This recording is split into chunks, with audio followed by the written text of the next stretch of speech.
नमस्कार, आपका स्वागत है हमारी खास पेशकश महफूज नहीं मासूम में। और मैं हूं आपके साथ भानु दीक्षित। महफूज नहीं मासूम, जी हां, इन दिनों महिलाएं महफूज नहीं हैं, खासतौर से उत्तर प्रदेश में आए दिन महिलाओं के खिलाफ अपराध बढ़ते जा रहे हैं। और ताजा हालातों को देखते हुए ऐसा लगता है कि यूपी में इन अपराधों को रोकने वाला कोई नहीं है।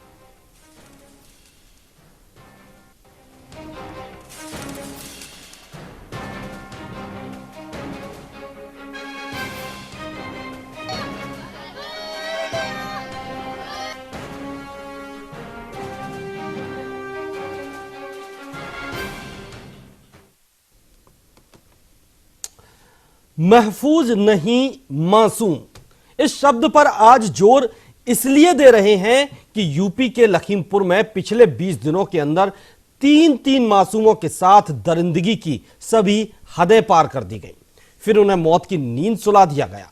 इस बार बीते बुधवार से एक महज 3 साल की मासूम गायब थी, जिसका शव गुरुवार को गांव के बाहर गन्ने के खेत में मिला। शव पर कई जगहों पर चोट के निशान भी थे।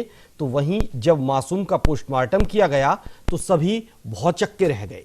दरअसल पोस्टमार्टम रिपोर्ट में मासूम के साथ रेप की पुष्टि हुई है और रेप के बाद मासूम की गला दबाकर हत्या कर दी गई।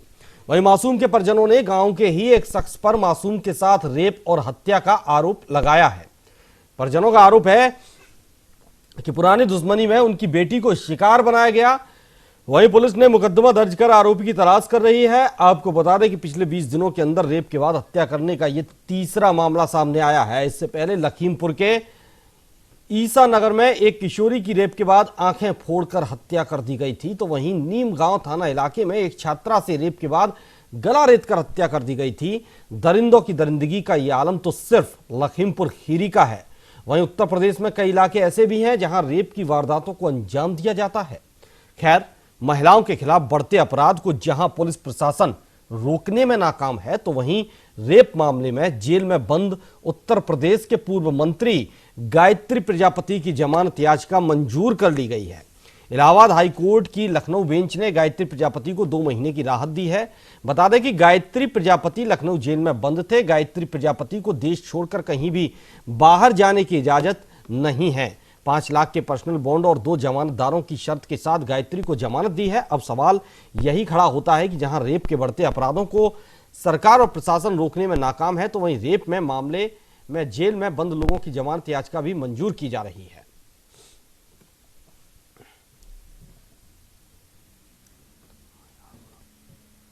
3 वर्षीय बच्ची का शव ऊंची मटेरिया गांव में गन्ने के खेत में मिला है। इसमें परिजनों की तहरीर पर मुकदमा दर्ज कर लिया गया था। परिजनों का ये आरोप है कि पुरानी रंजिश के चलते उनके ही गांव के एक व्यक्ति ने उसकी हत्या की है। इसमें शव को कब्जे में लेकर पोस्टमार्टम के लिए भेज दिया। डॉक्टर की रिपोर्ट आने के बाद इसमें कानूनी कार्रवाई की।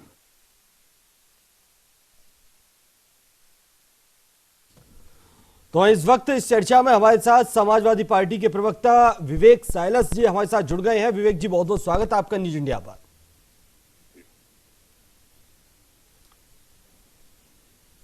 विवेक जी, आवाज पहुंच रही है आप तक मेरी? जी हाँ, आवाज आ रही है आपकी जी, बहुत बहुत स्वागत है सर। विवेक जी, जिस तरह से उत्तर प्रदेश के लखीमपुर में पिछले 20 दिनों में 3 मासूमों की हत्याएं कर दी गई, और ये हत्याएं कोई साधारण नहीं, पहले रेप किया जाता है, फिर हत्या की जाती है, चाहे गला रेत दिया जाए मासूम का, या उससे भी जघन्य आंखें फोड़ दी जाएं। आज एक और 3 साल की मासूम इसी घिनौनी वारदात की भेंट चढ़ गई। क्या उत्तर प्रदेश में कानून राज अब रहा नहीं है? जिस तरह से पिछले 1 महीने की अगर सभी वारदातों पर नजर डालें तो। देखिए भानु जी, मैं तो ये कहूंगा इस बारे में कि ये इससे शर्मनाक चीज क्या हो सकती है। इससे ज्यादा इसके लिए तो निशब्द हूं मैं कुछ बोल नहीं सकता। लेकिन जहां तक भारतीय जनता पार्टी की उत्तर प्रदेश में सरकार है जी, पूरी मैसिव मैंडेट की 325 विधायकों की सरकार है जी, तो जिम्मेदारी तो देखिए सरकार को लेनी पड़ेगी, क्योंकि लॉ एंड ऑर्डर जो है वो सरकार के हाथ में होता है। और हमारे जो माननीय मुख्यमंत्री हैं योगी जी, वो गृह मंत्री भी हैं उत्तर प्रदेश की, तो जिम्मेदारी तो सरकार की बनती है, जवाब सरकार को देना पड़ेगा कि आखिर प्रदेश में ऐसा क्यों हो रहा है। आज एनसीआरबी के डाटा उठा के आप जी। देख लीजिए, नेशनल क्राइम रिसर्च ब्यूरो जो कि गृह मंत्रालय सेंट्रल गवर्नमेंट की तरफ से इशू होता है, जिसको अमित शाह जी का मंत्रालय इशू करता है, उसके जी। हिसाब से अगर जाए, मैं तो समाजवादी पार्टी की बात ही नहीं करना चाहता यहाँ। अगर उस डाटे को आप देखें तो आज हत्या में उत्तर प्रदेश नंबर 1 पे हो चुका है, लूट में नंबर 1 पे है, बलात्कार पे एक नंबर पे है, डकैती, छिनैती और अब अपहरण में भी नंबर 1 हो चुका है। चलिए ठीक है, ठीक है। मैं रोकूंगा विवेक जी आपको। हमारे साथ अनीता अग्रवाल जुड़ गई हैं, प्रवक्ता हैं बीजेपी की। बहुत बहुत स्वागत है अनीता जी आपका न्यूज इंडिया चैनल पर। अनीता जी, आज हम बात कर रहे हैं लखीमपुर में जो पिछले 20 दिन में 3 वारदातें हुई हैं, 3 मासूमों की रेप के बाद हत्या कर दी गई। ऐसा नहीं है कि इस तरह की वारदातें सिर्फ बीजेपी शासन में हो रही हैं, समाजवादी पार्टी के शासन में भी हुई हैं और मायावती शासन में भी हुई हैं, लेकिन लोगों ने उनको बता दिया अगर आप पर शासन नहीं चल रहा तो आपको नमस्ते है। अब आपकी बारी है, आप शासन चला रहे हैं, बीजेपी में आप हैं। अगर आप कहें कि पिछली सरकारों में भी ऐसा हुआ तो उस पर बहस करने से कोई फायदा नहीं है, क्योंकि उनको उनका भुगतान भुगतना पड़ा चुनावों में। लेकिन अब अगर बात करें उत्तर प्रदेश की, अगर 1 महीने का पूरा लेखा जोखा देखा जाए उत्तर प्रदेश में, तो एक के बाद एक बड़ी वारदात हो रही है, चाहे गाजियाबाद में हत्या हो, चाहे लखनऊ में हत्या हो, चाहे कहीं पर भी हो। और अब तो लखीमपुर खीरी में 3 बच्चियों के साथ एक के बाद एक बलात्कार और हत्या। क्या कानून का कोई इकबाल नहीं रहा है यहाँ पर, या कानून संभाल नहीं पा रहा है? ऐसी बात नहीं कि कानून संभाल नहीं पा रहा है या कानून का इकबाल नहीं रहा। हम हमेशा शुरू से कहते रहे हैं कि अपराध कम हो सकते हैं, अपराध खत्म नहीं हो सकते, क्योंकि अपराध खत्म होने के लिए सामाजिक जागरूकता सबसे ज्यादा जरूरी है, जो कि सामाजिक जागरूकता बिल्कुल नहीं आ रही है। और सबसे बड़ी बात नहीं, एक चीज मैं आपको और बताना चाहती हूँ कि वाकई में ये चीज देखने वाली, जिस देश में कन्याओं को पूजा जाता है, कन्याओं के लिए महिलाओं को किया जाता है, आज उसी देश में सब ये हरकतें हो रही हैं, तो बड़ी शर्मनाक बात है। कहीं ना कहीं हम लोग की सामाजिक कुरीतियां, अनीता जी, किसके लिए शर्मनाक है? हम लोग के लिए, हमने क्या कहा, हम लोग के लिए, क्योंकि सामाजिक कुरीतियां हम लोगों की इतनी बढ़ चुकी है, जिसको की रोक पाना हम सामाजिक लोगों का भी काम है। सरकार तो काम कर रही है। आज जो भी अपराध होते हैं, ऐसा नहीं है कि अपराध होते हैं अनीता जी, अगर सरकार, चलिए सरकार अपना काम कर रही है, मैं मानता हूँ, सब कुछ अनीता जी प्रजापति की भी बेल हो गई है। अब आप बताइए, देखिए प्रजापति किसी कैसे नेता थे, क्या थे, कैसे उनकी बेल भी हो गई। तो अब ऐसे लोगों को इस तरह से छूट मिल जाती है,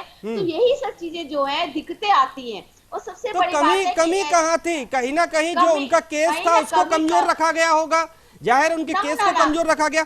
अब अनीता जी, आप कह रही हैं, मेरी बात सुनिए, एक बात बताना चाह रही हूँ। अभी आप ही चैनल में ये बताया आया है बयान जी, प्रजापति की बेल हुई, हमको सुन के नहीं अच्छा लगा, हमको सुन के नहीं अच्छा लगा। बिल्कुल बिल्कुल, सवाल यही है कि एक ऐसे शख्स की बेल हो जाती है जिस पर रेप के आरोप हैं। अब मेरी बात सुनिए, आप कह रही हैं सरकार अपना काम कर रही है जी, आप कह रही हैं सरकार अपना काम कर रही है। मैं आपको 1 मिनट रोकूंगा। उमाशंकर पांडे जी भी हमारे साथ जुड़ गए हैं, कांग्रेस के नेता है। उमाशंकर जी, बहुत बहुत स्वागत है आपका न्यूज इंडिया पर। थैंक यू जी। मैं आता हूं उमाशंकर जी आपके पास। अनीता जी, आप कह रही हैं सरकार अपना काम कर रही है, ठीक है, हम मानते हैं सरकार अपना काम कर रहा है, और आप कहती हैं कि शर्म की बात है कि इस तरह की घिनौनी वारदात होती हैं। आप ही के लिए नहीं, पूरे समाज के लिए शर्म की बात है, हर उस इंसान के लिए शर्म की बात है जो महिलाओं को पूजने की बात करते हैं और इस तरह की जघन्य वारदात करते हैं। लेकिन सरकार काम कर रही है, शायद प्रशासन काम नहीं कर रहा, शायद पुलिस काम नहीं कर रही। 20 दिन में वारदातें हो जाना, आप कह रही हैं कि हम वारदात होती हैं तो हम उस पर एक्शन करते हैं। अरे अनीता जी, 20 दिन में 3 वारदातें, ये अपने आप में एक बहुत बड़ा आंकड़ा है, वो भी रेप की वारदात है, बच्चियों के साथ वारदात है। पुलिस क्या कर रही है, प्रशासन क्या कर रहा है, क्या सरकारें सो रही हैं? नहीं, सब प्रशासन, देखिए मेरी बात सुनिए, जो ऐसा अपराधी भी पकड़े जा रहे हैं, सब काम हो रहे हैं, ऐसा नहीं कि नहीं, लेकिन अपराधी जो पकड़े जाते हैं वो जाके कोर्ट से छूट जाते हैं। ये हमारा जो कानून है, इस कानून को थोड़ा सा और टाइट होना चाहिए। ऐसे लोगों को तुरंत फांसी की सजा दे देनी चाहिए, जिससे कि एक डर बैठे। तो आवाज कौन उठाएगा इसके लिए? आवाज कौन उठाएगा? आप सरकार में है अनीता जी, मैं तो ये कह रहा हूँ, आप बातें क्या आप कह रही हैं, आप सरकार में है, आप आवाज उठाइए, आप उनके केस को मजबूत करके रखिए ना। सरकार में इसलिए हम कह रहे हैं, बिल्कुल सही कह रहे हैं, हम भी सरकार में इसीलिए हम कह रहे हैं, हम और आप इस चीज को उठाएंगे कि ऐसे बलात्कारियों के साथ तुरंत उनको फांसी होनी चाहिए, ताकि उनको इस तरह की बेल नहीं मिलनी चाहिए। ये जो बेल मिलती है इसलिए हौसले बढ़ते हैं। मैं एक एडवोकेट भी हूँ, ऐसा नहीं है, मैं एक वकील भी हूँ, मैं जानती हूँ कि कहाँ से कैसे बेल होती है, क्या होता है। ये हमारे कानून को थोड़ा सा सख्त तभी होगा जब हम सामाजिक तरीके से आप और हम मिलकर इकट्ठे इस चीज को उठाएंगे। इससे किसी पार्टी की आलोचना नहीं करनी चाहिए कि उसकी पार्टी थी तो ये हुआ था, उसकी पार्टी नहीं, मैं किसी की आलोचना नहीं कर रहा हूं।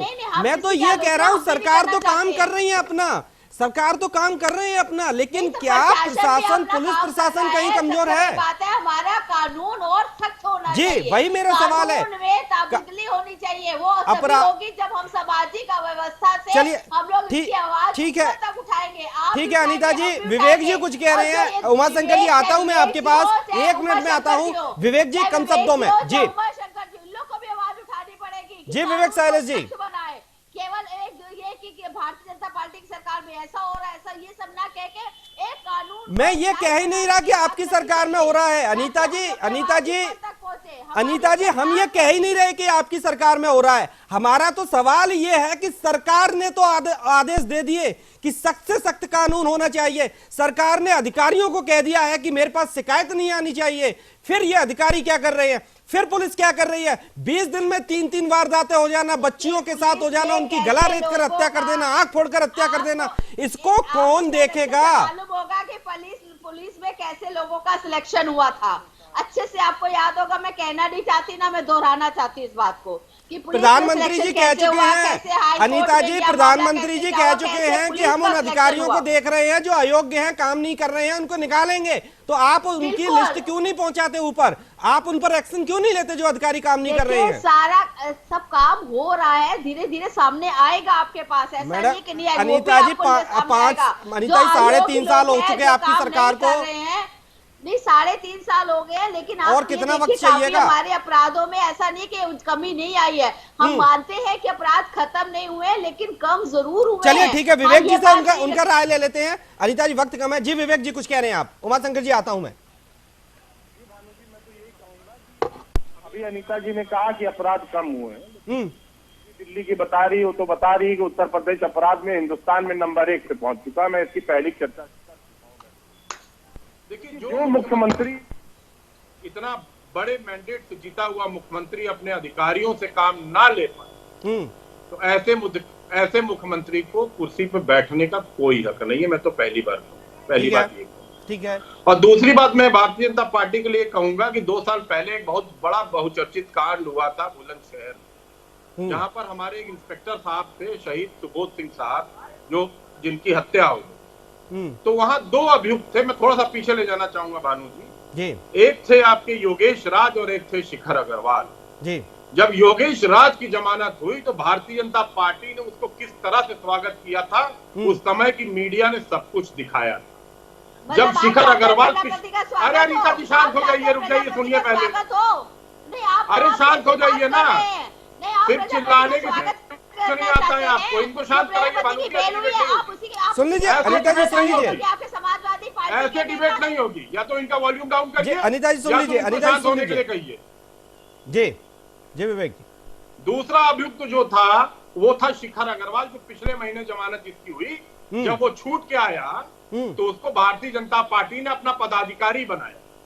तब जब भारतीय जनता पार्टी अपराधियों के पीछे खुद खड़ी हो जाएगी तो आप कैसे एक्सपेक्ट कर सकते हैं कि अपराध खत्म हो जाएगा? अभी रुक जाइए अनीता जी और सुनिए। चलिए ठीक है विवेक शैलेश जी, चलिए विवेक जी आपके पास आता हूं मैं। विवेक जी आपके पास आता हूं मैं। जी अनीता जी आपका भी पक्ष लेंगे। अनीता जी अभी जवाब आपसे भी लेंगे। एक बार उमाशंकर जी के पास चलते हैं, काफी देर से हैं हमारे साथ जुड़े हुए। उमाशंकर जी, लखीमपुर खीरी में 20 दिन में 3 वारदातें, 3 बच्चियों के साथ रेप और तीनों की हत्याएं। क्या कोई साजिश है या कानून कमजोर है या अधिकारी सुन नहीं रहे हैं, काम नहीं कर रहे हैं?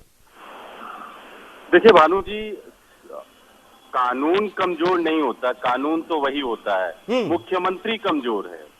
मुख्यमंत्री की बात को सुनने वाले लोग, जिनको मुख्यमंत्री की बात को सुनकर उस पर अमल करना था, वो मुख्यमंत्री को तवज्जो नहीं दे रहे हैं। यानी कि मुख्यमंत्री अकर्मण्य है और अक्षम है, जिनको प्रशासन चलाना आता ही नहीं।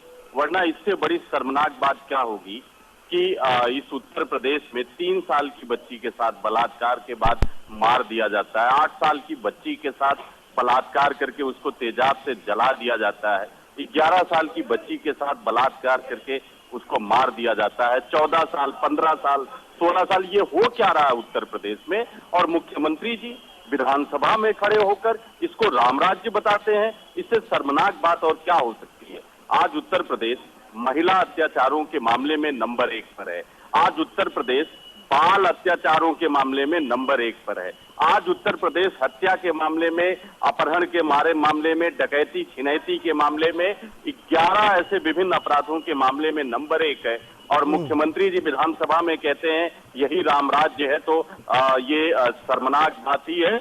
और मुख्यमंत्री जी का ये अहंकार भी है, आत्ममुग्धता भी है, अकर्मण्यता भी है, अक्षमता भी है। ठीक है, ठीक है उमाशंकर जी, मैं आपके पास आता हूं। नीरज मिश्रा हमारे साथ जुड़े हुए हमारे विशेष संवाददाता हैं, उनसे भी एक बार पूरा मामला जान लेते हैं। नीरज, क्या कुछ ये मामला है और क्या कुछ अब इस पर अधिकारियों का, प्रशासन का कहना है, सरकार का, प्रतिनिधियों का क्या कुछ कहना है?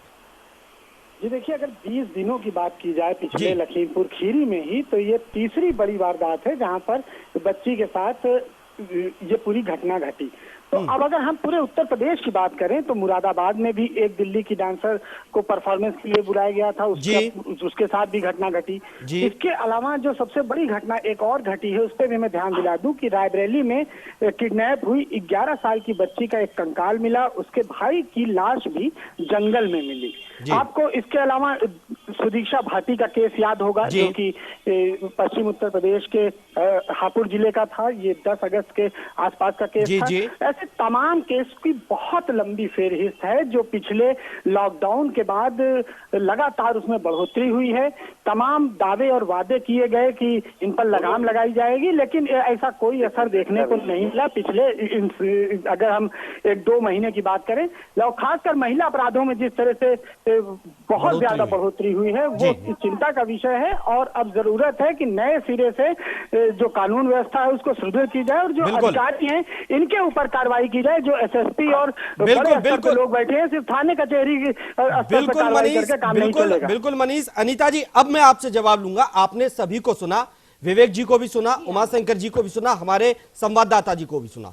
आप कहते हैं कि सरकार अपना काम कर रही है, लेकिन क्या आपको नहीं लगता अगर अफसर नहीं सुन रहे तो अफसरशाही हावी है, उसको बदल देना चाहिए?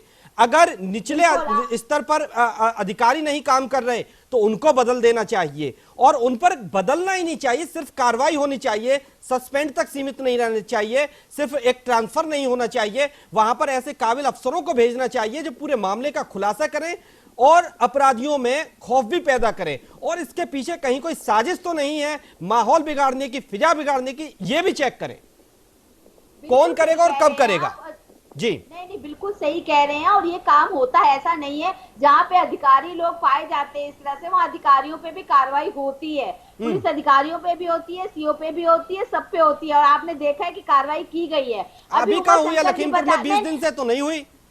नहीं, लखीमपुर में भी हो रही है, ऐसा नहीं है कि नहीं होगी। अभी आप देखिएगा, अभी आपको 2-4 दिन में लखीमपुर का नतीजा सामने आ जाएगा। आपकी सरकार से कोई पहुंचा इन 3 वारदातों के बाद? आपकी सरकार से कोई प्रतिनिधि पहुंचा? बिल्कुल, हमारे प्रतिनिधि वहाँ पे हैं, हमारे प्रतिनिधि गए हैं, पता किए, उसकी रिपोर्ट आई है, पूरा सब कुछ हो रहा है। अभी 2 दिन में आपको इसका नतीजा सामने दिख जाएगा। सबसे बड़ी बात, अभी उमाशंकर पांडे जी बोल रहे थे कि भारतीय जनता पार्टी में ऐसा होता है। अरे जनाब, आप देखिए, मैंने पहले कहा कि हर पार्टी में होता है। देखिए ये मैंने ही बोल दिया आपसे पहले। अनीता जी, आपको जुड़ते ही मैंने बोल दिया, ठीक है, अपराध खत्म नहीं हो सकते, हम भी मानते हैं, लेकिन कम हो सकते हैं। अपराधियों में खौफ हो सकता है, लेकिन वो खौफ दिखाई नहीं दे रहा, वो खौफ दिखाई नहीं दे रहा अपराधियों में। एक के बाद एक जिस तरह से महिलाओं के साथ अत्याचार बढ़े हैं, वारदातें बढ़ी हैं, वो उसमें कोई फर्क दिखाई नहीं दे रहा। कांग्रेस की उस समय की गवर्नमेंट में हुआ था तंदूर कांड, कितना बड़ा कांड था। निर्भया कांड कितना बड़ा कांड था। आज जो कांग्रेस, हम ये नहीं कहते कि हमने कहा अपराध कभी भी जो है खत्म नहीं हो सकते। अनीता जी, मैंने पहले ही जवाब दे दिया, अगर कांग्रेस के राज में हुआ तो जनता ने कांग्रेस को अपना फैसला सुना दिया था, कांग्रेस को गद्दी से हटा दिया। माध्यम से पूरे देश में पुलिस चौकियां महिलाओं के लिए अलग से व्यवस्था करने का काम किया था। आप क्या कर रही है? आपकी सरकार क्या कर रही है? योगी जी क्या कर रहे हैं? योगी जी अपना काम कर रहे हैं, ऐसा नहीं है। अब योगी जी कुछ नहीं कर रहे हैं, योगी जी केवल विधानसभा में भाषण दे रहे हैं। ये प्रवचन सवेर मुख्यमंत्री और प्रधानमंत्री का इवेंट मैनेजमेंट बंद कराएंगे। उत्तर प्रदेश के हर कोने से जी विवेक जी आता हूँ। त्राहिमाम हो रहा है और आप लोग अहंकार अच्छा नहीं है अनीता जी। पढ़ने जा पा रही है लड़कियों के लिए असम मुख्यमंत्री को तत्काल इस्तीफा देना चाहिए नैतिकता के आधार पर। कैसी नैतिकता के आधार पे जनाब ऐसी बातें कर रहे हैं? नैतिकता आप महाराष्ट्र की सरकार जाके देख लीजिए क्या हो रहा है। आप ही के सहयोग से बनी हुई है, पंजाब में आप ही के सहयोग से बनी हुई है। आज कहाँ पे अनीता जी उत्तर प्रदेश में जंगल राज कायम है, गुंडा राज कायम है और भानु जी, साम्राज्य बता रही है। चलिए ठीक है, विवेक जी कुछ कह रहे हैं। जी विवेक जी। लेकिन सबसे बड़ी बात ये है जी अनीता जी सुन लीजिए। 65 साल तक की महिला तक का बलात्कार और हत्याएं हो रही है। आपके मुख्यमंत्री जी रामराज बता रहे हैं और आप उनको डिफेंड कर रही हैं। इससे शर्मनाक बात क्या होगी एक महिला के लिए? चलिए ठीक है अनीता जी सुन लीजिए। अनीता जी सुन लीजिए। विवेक जी भी कुछ अपना तर्क रख रहे हैं। जी विवेक जी। जी देखिए, मैं तो भारतीय जनता पार्टी की ही बात करूंगा कि इनके विधायक आज की डेट में क्या करें। इनके जो विधायक हैं वो इतने डरे हुए हैं, वो मुख्यमंत्री जी से गुहार लगा रहे हैं, एप्लीकेशन दे रहे हैं कि जेल में बैठा हुआ माफिया हमारी हत्या कर देगा, कृपया हमको सुरक्षा दी जाए। ये अनीता जी के ही विधायक ने अपने मुख्यमंत्री से गुहार लगाई थी। अनीता जी जब आप अपने विधायकों को सुरक्षा नहीं दे रही है, उनको वो इतने डरे हुए हैं कि माफिया उनको मार देंगे, और आप लॉ एंड ऑर्डर की बात करती हैं उत्तर प्रदेश में। ये कैसा राज्य है भाई आपका?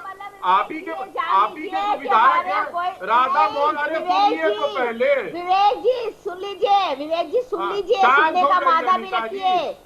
हमारे यहाँ चाहे विधायक हो, चाहे मंत्री हो, चाहे अधिकारी हो, आप जो भी गलत होगा वो बख्शा नहीं जाएगा। सम्मान करते हैं, आप सुन रहे हैं, तभी तो मेरा सम्मान करते हैं आपका, लेकिन आप लोग की आदत है पिछली सरकार के पल्लुओं में छुप के भाग जाना। पिछली सरकार के पल्लुओं में छुपना बंद करिए। पिछली सरकारों के पल्लुओं में। चलिए अनीता जी लखीमपुर खीरी पर आते हैं। अनीता जी पिछली सरकारों को छोड़ दीजिए, बाकी के बातों को छोड़ दीजिए। मेरा सवाल आज ये है, आज हम बात लखीमपुर की कर रहे हैं। जी अनीता जी सुन लीजिए। अनीता जी लखीमपुर खीरी में जो 3 वारदातें हो गई हैं, उन्हें न्याय कब मिलेगा, कौन देगा, कैसे मिलेगा, ये बता दीजिए। कानून व्यवस्था और के अंदर आपको पूरी कार्रवाई सामने नजर आएगी। अभी उस पे सारी कार्रवाई हो रही है। चलिए ठीक है, वक्त ज्यादा नहीं है हमारे पास। नीरज के पास चलते हैं। नीरज, क्या लखीमपुर खीरी में जो इस वक्त 3 वारदातें हुई हैं, उसके बाद क्या कुछ कार्रवाई अब तक की गई है प्रशासन की ओर से? क्या किसी को गिरफ्तार किया गया है तीनों ही मामलों में, या सरकार का कोई प्रतिनिधि वहां पर पहुंचा है?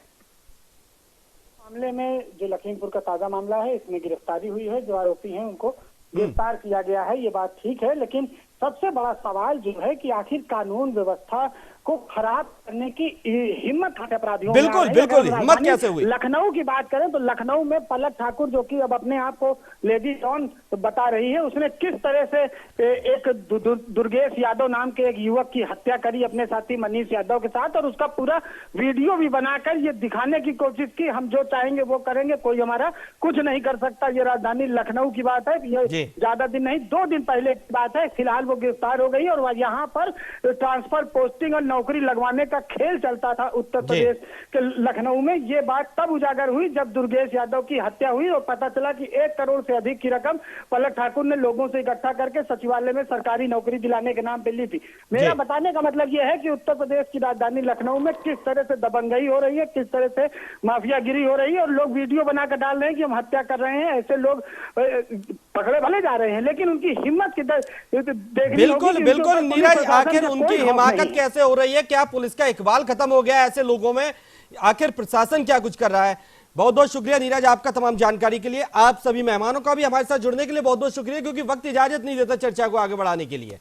तो बता दें कि उत्तर प्रदेश में अब बेटियां महफूज नहीं दिखाई दे रही हैं। लखीमपुर में 20 दिन में महज 3 बच्चियों के साथ रेप और उनकी जघन्य हत्याएं कर दी गई। अब सवाल उठता है कि आखिर इतनी हिम्मत कहां से अपराधियों में आ रही है? जो सरकार कहती है कि पुलिस का इकबाल बुलंद है, तो वो इकबाल कहां दिख रहा है अपराधियों में, यह बड़ा सवाल है। फिलहाल इस चर्चा में इतना ही, दीजिए इजाजत, नमस्कार।